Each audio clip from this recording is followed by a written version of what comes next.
ভাইরা তারা চাইতেছে আমরা শিরকের সাথে কুফরের সাথে মিশে যাই।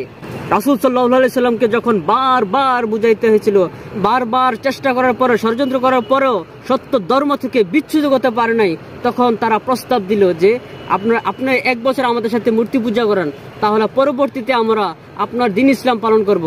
তখন রাসূল সাল্লাল্লাহু আলাইহি সাল্লাম কি তাদের সাথে আপোষ করেছিলেন? তাওহীদ নিয়ে আপোষ করেছিলেন? না। যেখানে মক্কাতে রাসূল সাল্লাল্লাহু আলাইহি সাল্লাম তাওহীদ নিয়ে আপোষ করেন নাই, সেখানে আমরা বাংলাদেশে তাওহীদ নিয়ে আপোষ করব? আজকে হয়তো আমাদেরকে দাম দিতেছে না, আমাদের কথা কেউ সাড়া দেয় না, তবে আমরা এমন ভাবে প্রস্তুতি নিতেছি এই তরুণ প্রজন্মের ভাইদেরকে নিয়ে, প্রত্যেক ধারা থেকে একদিন এই তরুণ প্রজন্ম আমাদের সাথে ঐক্যবদ্ধ হয়ে যাবে, দলবদ্ধ হয়ে যাবে। তারা বলতে চায় তোমাদের এত শক্তি কোথা থেকে আসবে? আমরা তাদেরকে বলবো আমরা আমাদের বুকের ভিতরে কোরআন ধারণ করি, যেই কোরআন পাহাড়ের উপর অবতীর্ণ করলে পাহাড় চূর্ণ বিচূর্ণ হয়ে যেত।